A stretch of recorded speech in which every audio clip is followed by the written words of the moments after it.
Hey guys, it's Steven. As I promised, Deadpool 37 is here. Yes, Deadpool 37 is in Axis time. What does this mean for Morse with the mouth? Well, he's certainly different. As we go to the IGN review, you have to hand it to Gerry, Duggan, and Brian Posehn. Somehow they are able to keep the series humming along despite the constant cycle of Eventine's original sin fit perfectly into their plans of exploring Wade's past. Now Axis come at an ideal time. Wade's personality has been inverted just as he is finally achieving some semblance of normality and happiness in his personal life. It turns out that inner peace can be a terrible thing when it's just forced on you by a giant red and purple physique demon.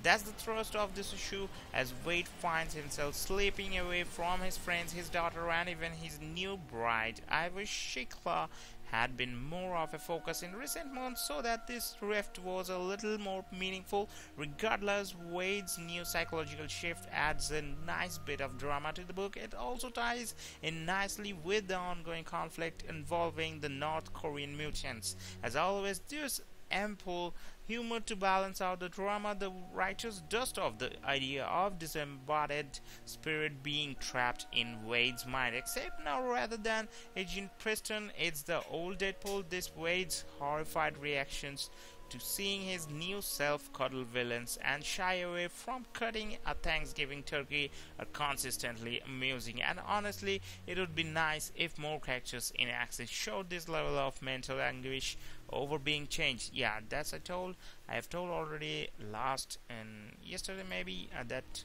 I like it when the bad guys do the good things. So, and we go especially to comicvine.com. Deadpool 37. Guess who's bumming at dinner review? Okay, let me tell you about this one. That IGN gave it a solid 8.2 review. That's pretty cool. Deadpool 37 successfully builds on the events of Axis as Wade's life grows more complicated than ever.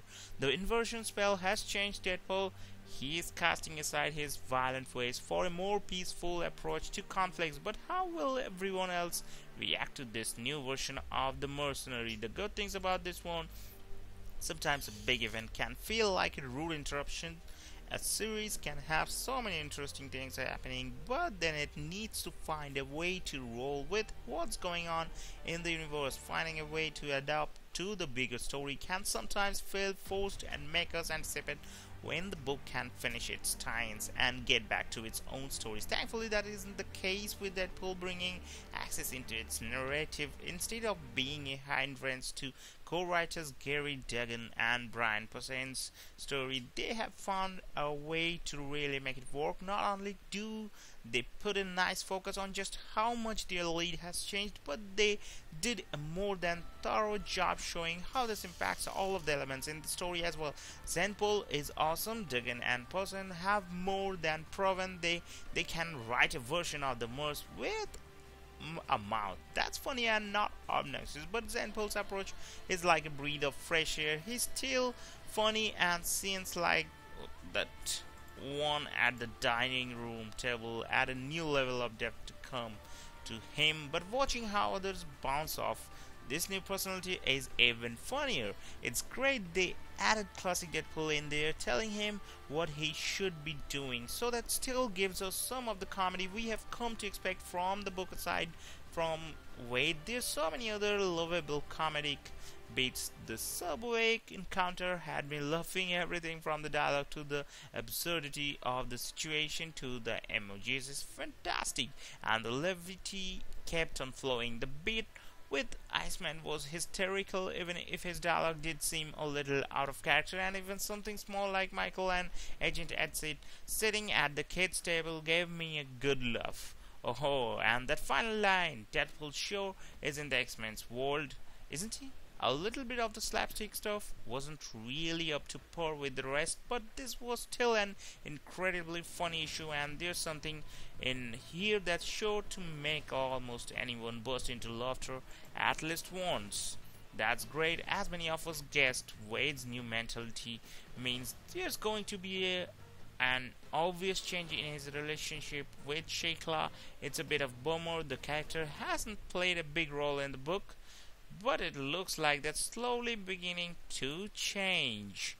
She may not play a pivotal role in this issue, but it's made abundantly clear that Shekla married Deadpool, not Zenpool. Instead of feeling like forced drama, it's Wade's internal dialogue that addresses this, and as expected, they make it pretty funny instead of having it feel more like a relationship drama taken from a CW show. If they're going to already end the relationship, I really hope it gets a more compelling story before they go their separate ways. Deadpool's wedding was made out to be a big deal, and there hasn't really been any significant follow-up. Hopefully this arc can change that.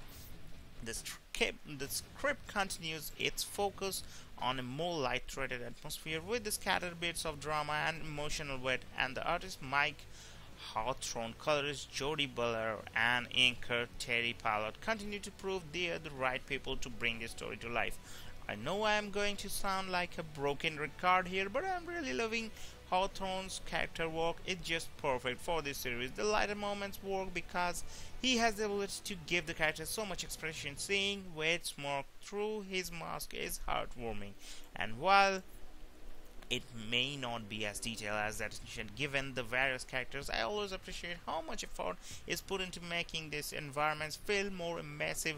Little things like showing what's on the TV set really help the experience. Dense, balanced colors really complement the issues tone and feel more than appropriate for the various locations and unique costumes we encounter. That is pretty cool, and everywhere it's changing the story. The bad things about this one, as full of comedy and action as the story may be, the story is off to a pretty simple and predictable start. There aren't going to be any twists, turns, and jaw-dropping developments here. It's well written, the panels are a joy, and it's consistently entertaining. So I hope you guys have enjoyed it. If you guys enjoyed this one, Deadpool 37 is waiting to be bought in the store, so just go ahead and buy it on this first week. That is pretty much cool. Everything will be appreciated. That is great. The verdict is the inversion spell has produced a really fun approach to the series, and that's to two talented writers and a strong visual team. That's it. So thanks for watching. Hope you guys have enjoyed it. See you soon.